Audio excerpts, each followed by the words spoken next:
a small peace group in the European Parliament. They invited me to speak.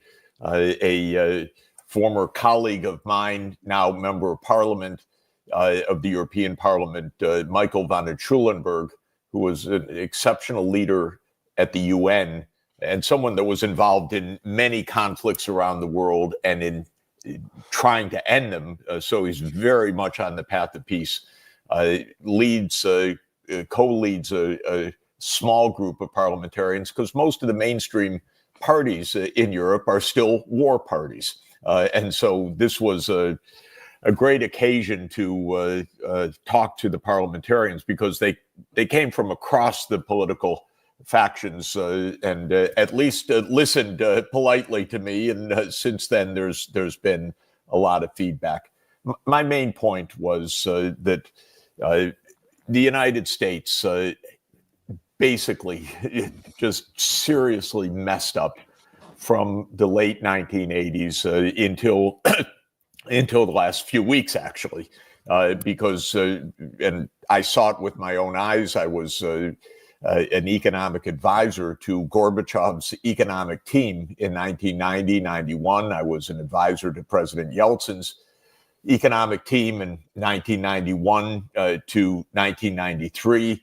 I was an economic advisor to President Kuchma of Ukraine in 1993, 94. I've seen it from both sides. I've been called in by Ukraine since then on occasions.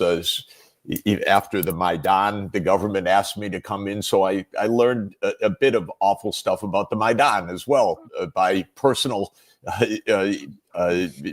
sight of what was going on. The upshot of all of this was that Gorbachev and Yeltsin and the world at that time, the Soviet world and the Russian Federation, said, let's end the Cold War, let's have peace. And the United States could not think in that term. The United States said, oh, we get it. We won, you lost. We do what we want. It's now the unipolar world. And I think the Soviets and the Russians said, no, that's not exactly what we mean. Why don't we have peace and cooperation? And the United States said, yeah, we get it. We win, you lose, we do what we want. This is the essence of the 30 years from 1990 onward.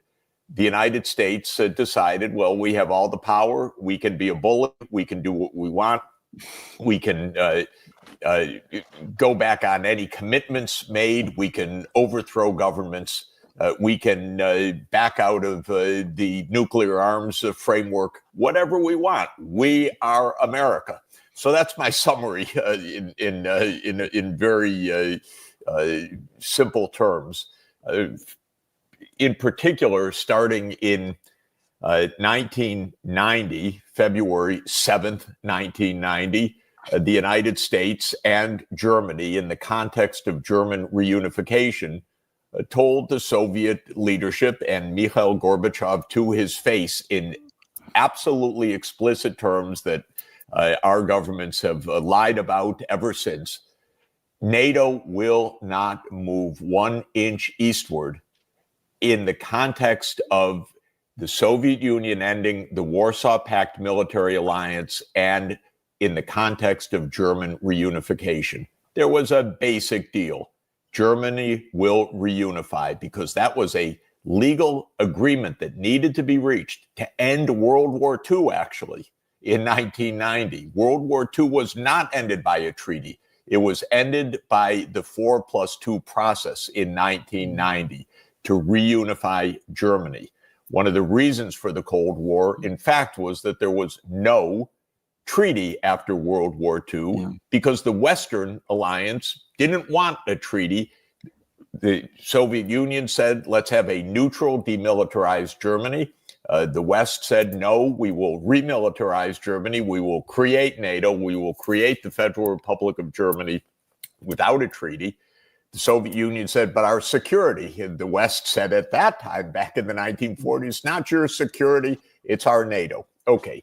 Well, there was no end to World War II until 1990 from a diplomatic and juridical point of view. And in that context, the commitment was NATO will not move 1 inch eastward. Soviet Union ended in 1991, as we know, in December. I was almost in the room when that happened because I was literally sitting in front of Boris Yeltsin. I don't know if we talked about this before, but in December 1991, I led an economic delegation to speak with President Yeltsin. He came from the back of a room in the Kremlin, sat down directly in front of me because I was leading the delegation. And he said, "Gentlemen, I can announce the Soviet Union is over." So I heard it with my own ears to my face. That moment. Oh, I assured him the West will be overjoyed and give him all the financial help for stabilization and so forth. That's what I thought. Rather naive. Of course, the United States did not lift a finger to help this new democratization, this transformation, this historic moment, because while President Yeltsin was trying to grapple with the profound economic crisis, the United States was saying, "We won, you lost, we do what we want." And there was absolutely no sense in Washington that this was an opportunity for sustained peace other than the unipolar U.S. world. So the story I said in the European Parliament was immediately the U.S. planned to break its promise and to expand NATO. Bill Clinton, who followed George Bush Sr. In 1994, made the decision, and it was a decision we learned from the historians to go all the way to Ukraine. Already then, the idea was NATO, we go as far as we want. And we know that the U.S. deep state had the vision from then onward that just like the Soviet Union fell apart, we will help Russia to fall apart. Russia can disintegrate into its ethnic nations. Brzezinski in 1997 talked about Russia becoming a confederation of 3 loosely connected parts, a European part, a Siberian part, and an East Asian part. The grandiosity of the Western vision had no limits. This was, after all, the end of history, as we were told. And the end of history was American hegemony. Well, it did not go well. The Europeans, by the way, knew something's off with this. They didn't just quietly go along. We should remember that as late as 2003, we had European politicians saying no to the war in Iraq, which was a war on absolutely fake premises. It was a war that Bibi Netanyahu talked the U.S. into doing on behalf of Israel. This is what that war was about.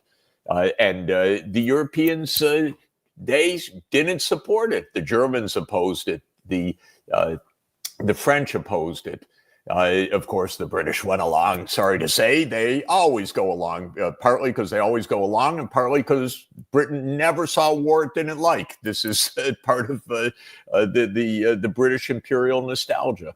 But the continental Europeans opposed the Iraq War. But that was basically the last time they opposed the United States. And in this grandiosity of the United States, this expansion of NATO, which came in waves, first Hungary, Poland, Czech Republic, second wave in 2004 was the Baltic states, Latvia, Lithuania, Estonia, Balkan states, Bulgaria and Romania, Slovakia and Slovenia, Central Europe and the Balkans. That's when President Putin said, "Stop already. You lied to us. You cheated. But do not come closer." And of course, these maniac neocons listened to President Putin and said, "Oh, he doesn't want us to come closer, so we must continue," is the American thinking. 2008 was the showdown in Bucharest at the NATO summit. that was the last moment that Europe had a foreign policy. In the first day of the NATO summit, Merkel and Sarkozy opposed the call by George Bush Jr. To announce a plan for NATO enlargement to Ukraine and to Georgia. The next day, they folded their hands by agreeing that NATO would announce, albeit without a timeline and a plan, that Ukraine would become a NATO member. To my mind, that was the last moment there was a European foreign policy. After that moment, everything was in lockstep with the U.S. neocons. And a whole generation of European politicians rose up, cultivated by U.S. money, cultivated by the military-industrial complex network of so-called think tanks, which are the opposite of think tanks. They are the no think tank, please. Do not have any independent thinking. The Atlantic Council, the German Marshall Fund, all of these places basically became neocon breeding grounds for Europe's political class.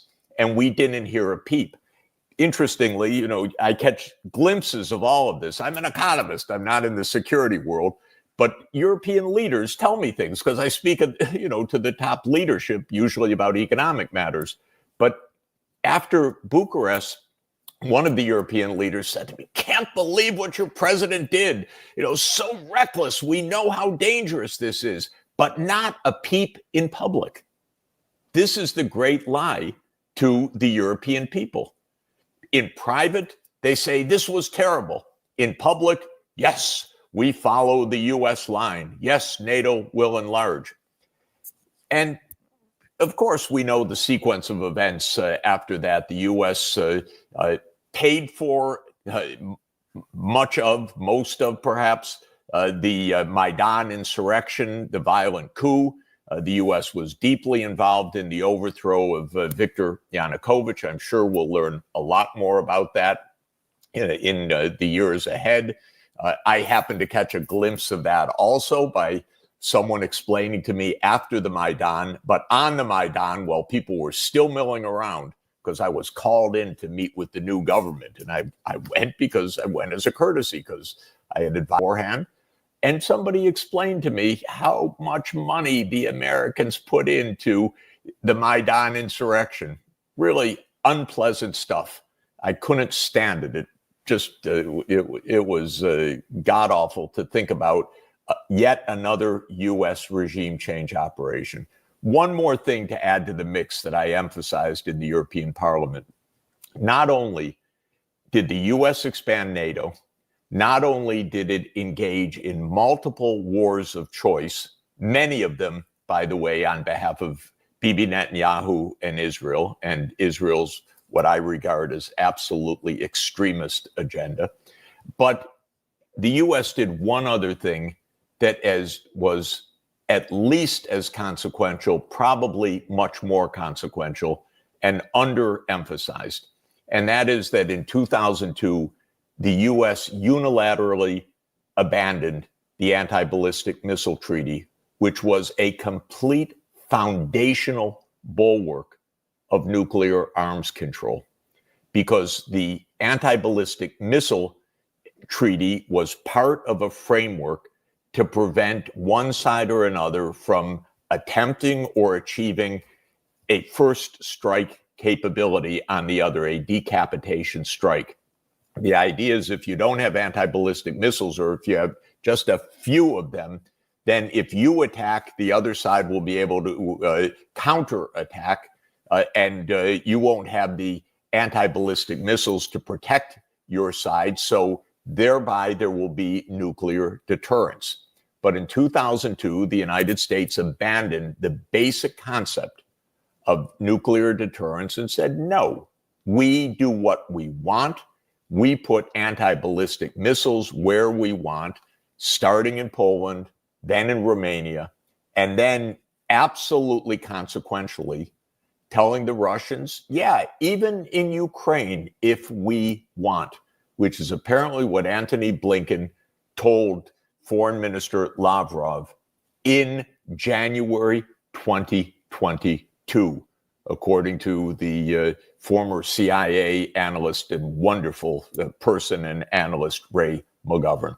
So, three fundamental aspects of U.S. foreign policy: expand NATO forever, surround Russia in the Black Sea region, keep the U.S. military expanding, number one; regime change, operations, and wars of choice, number two; and three, abandon the nuclear arms control framework. That's the basis of why we ended up in this disaster in Ukraine. That's what I told the European Parliament. Of course, they don't hear a word of this in the mainstream media. This is all documented, known to historians, known to people who have been involved in this, known to me as an economist who has been involved in this region for more than 30 years, because it's right there to look at if someone would look at it. And my main message to the European parliamentarians is, for God's sake, get a foreign policy, learn the history, understand how you've been walked into this disaster. Well, I told them all of that. Here comes President Trump and says, we'll end the disaster. Thank you. This is this 30-year neocon failure. I think for Trump, the main thing is it's a failure. Ukraine's getting destroyed. One of the, by the way, just as a quick digression, I think one of the clever but true things that is a common quip is that the Russians play chess and the Americans play poker. And I think that this is basically right. The Russians are looking at the long term. The Americans are bluffing. The Americans are playing a hand. And the neocons were a mix of delusion and bluff. But there was a lot of bluff in it. There was the idea Russia can't do anything. We're so good. We're so powerful. They're going to fold. They're going to fold. At every step, the idea was they're going to fold. We're going to warn them. No SWIFT banking system. We're going to warn them. HIMARS. We're going to warn them. ATACMS. They're going to fold their hand. Americans, it's filled with idiocy. I'm telling you, it's something to behold. So that's the story I told them. It's a correct rendering of history. It's extraordinarily sad. And the perversity of all of this is that now there's an exit ramp. Now Europe could get its act together, but to this moment, it refuses to do so. So just a few quick points. Firstly, the most important thing to take away from your speech for me is that this crisis that we have in international relations is the product of purposeful, intentional foreign policy. In other words, of positive choices. I mean, there's going to be people who say that we drifted into this, we made all kinds of mistakes, we acted in good faith, we got drawn into a quagmire, nothing of the sort. We actually, and I say we because we Europeans are accessories in it, we actually made positive decisions that has directly led to this. In that respect, I have to say, I think your speech, Professor Sachs, to the European Parliament, it reminds me of the Pentagon Papers. Again, the Pentagon Papers showed the stages in which the United States made a series of decisions, purposeful decisions, that led to the crisis in Vietnam, the crisis in Southeast Asia. This, on an even bigger scale, led, again, was every bit as purposeful. And, well, you were a witness to these events, a direct witness. You were with Yeltsin. You spoke to these European leaders. You talked to players, decision makers like Jake Sullivan. I'd like to get onto that in a moment. Yeah. So, there is enormous weight and authority in what you say. You also describe what you saw in Kiev directly after Maidan, what people said to you. The most extraordinary thing, people on the eve of the events in South Sudan. You saw things there which were extraordinary things. The presence of the Americans there, and American senators and CIA agents and all the usual spooks and all of those people there. So this is an authoritative statement of policy, of what was going on. And we also have, this curtain lifting sometimes under those debates. And one of them was that debate that you mentioned in our previous program we did with you, the one in the National Security Council, rejecting your very affordable plan to stabilize the financial system in Russia, which, by the way, I remember at the time. And the amounts of money were small. I mean, relative to what we've been spending, they're infinitely small. It would not have cost a lot at all.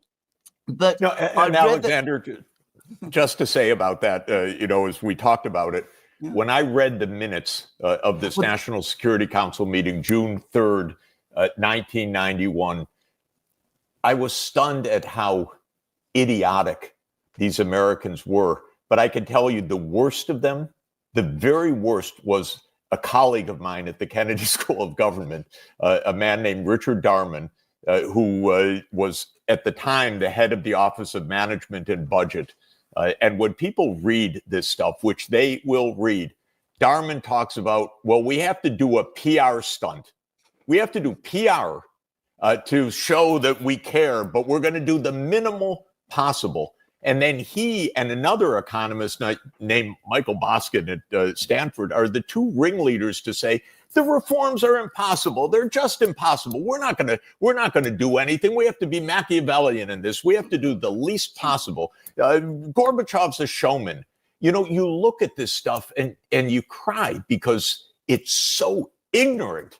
And also, how can a government work at a pivotal moment like this?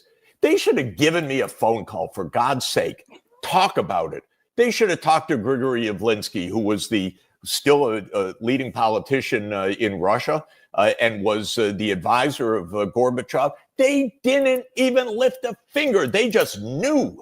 And that's the American arrogance. They just know the truth. They don't have to talk to anybody. They don't have to study anything. They don't have to listen to the other side. They just know. And that's what comes out of this. And in terms of cost, by the way, I'll tell you one more story. In November 1991, after the putsch that had taken Gorbachev down, but a month before the end of the Soviet Union formally, Yeltsin was already the dominant political figure. Soviet Union was on its way of ending, and Yeltsin was the leader at the time. Gorbachev was already basically in the shadows and on his way out. And Yeltsin's economic advisor, who became an acting prime minister after that, Yegor Gaidar, asked me to come to Moscow to talk to him and his team about the urgent economic situation. So I went to the dacha outside of Moscow and I talked with them. And in November of 1991, the Soviet Union had debts falling due, and they were running out of reserves. This was a financial crisis. This was also a revolution, but it was a financial crisis, a very acute financial crisis.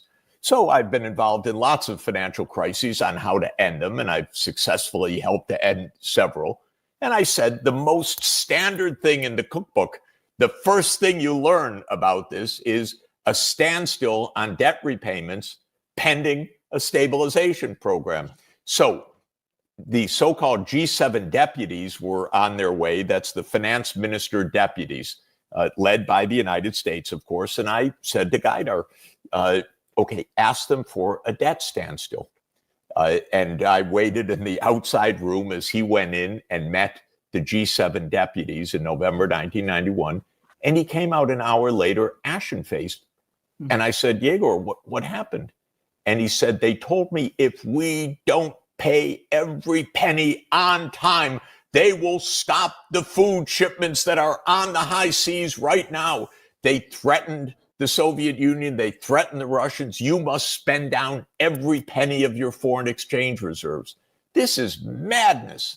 in the context of the end of the Cold War, trying to make peace, democratization, the United States is demanding something they wouldn't even demand in normal times, that every penny must be paid at every moment. So the stupidity is a big part of it, but it's the deliberateness of it that is, like you say, shocking. This is not accident. This is a combination of arrogance and stupidity. And cynicism. I mean, when people start quoting or bragging that they're going to be Machiavellian, I mean, what is that if not an admission of cynicism? And the same about the conversation you had with Jake Sullivan. Ukraine will never join NATO, but we can't say that in public. We're going to. I mean, it is. By the way, I remember. I was standing out, and I was skiing that day. I'm standing out in the freezing cold on my mobile, and I said, "Jake, we're going to have a war over something that isn't actually going to happen, and you're not going to say it." And he said, "Jeff, don't worry. There's going to be diplomacy. There's going to be no war." Of course, that's the man who said 2 weeks before October 7th, 2023, that the Middle East is the most quiet and stable that it's been for 2 decades. That's our political leadership, for God's sake. And he couldn't predict a war in a month, and he couldn't understand what was happening in the Middle East, and he's our national security advisor. Absolutely. Just to finish, go and read that speech. This is my advice to everybody who's watching this program. Read that speech through. Try and get the whole text, because there are condensed versions. Listen to it, because it is, as I said, it sets it all out. It does so very clearly, and it shows, as I said, it's intentional all the way, and it has led us to catastrophe. And just to say, on that promise not to extend NATO eastwards, I have memory. I remember watching Hans-Dietrich Genscher going on British television, being interviewed about this, saying not an inch east. I remember reading articles in all the newspapers that now deny that promise was ever made. The Guardian, the Times, the Financial Times, they're all talking about it at the time. As I said, I remember it. I mean, it's always astonished me that people pretend that promise was never given. Whether the people who gave that promise were acting in good faith, that I don't know. But that the promise was made, of that there is no doubt at all. I leave the last word to you, Jeffrey, obviously, just as we have, a time point to finish. Probably the best book on American foreign policy in maybe a half century plus. It was a book by then Senate chairman of the Foreign Relations Committee in the United States, J. William Fulbright, in the mid-1960s, called The Arrogance of Power. And he used that title to explain the Vietnam War. And that arrogance did not end. And that is really the point. In fact, it went into hyperdrive with the end of the Cold War, so-called end of the Cold War, let's say with the end of the Soviet Union. The United States could not understand peace and mutual respect. To tell you the truth, I don't know whether we are at the end of that hyper arrogance or not. I think we're at the end of the war in Ukraine. I'm convinced of it. I think President Trump has this right. There's a lot of deep state forces telling him, no, go back. You got to put on sanctions. You have to recharge Ukraine and so forth. But I think he understands this is completely a losing hand. And I think the Europeans, as foolish and idiotic as they are in their rhetoric right now, can't do anything about it. So the war will end. It could end on the basis of the Istanbul draft agreement, April 15th, 2022, another of these profound missed opportunities, because we could have had 1 million Ukrainian lives saved, people who are dead now or gravely wounded. None of it needed to happen, because even a month after the special military operation started, there was a draft agreement to end it. And the United States and UK, of course, famously said no in their arrogance, in their poker playing.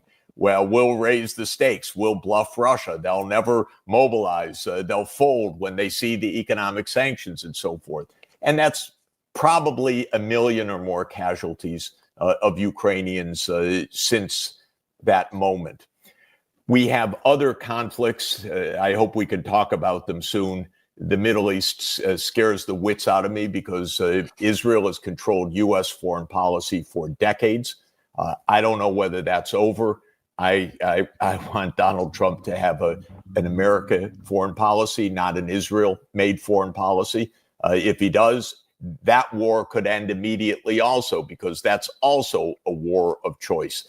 Do you back Israeli extremism, which the United States has done for 30 years in its arrogance and its foolishness and its recklessness, or do you have peace in the Middle East? So for me, the big question is, are we done with this phase of war making relentlessly in history?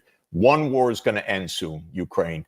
The Middle East, it's big stakes, and what will happen with the U.S. and China? Again, there are a lot of arrogant thinkers who could lead the U.S. and the world into complete disaster unless they learn some diplomacy. Final note, I'm hoping that Europe wakes up. It will. It has to. It's so unreal right now.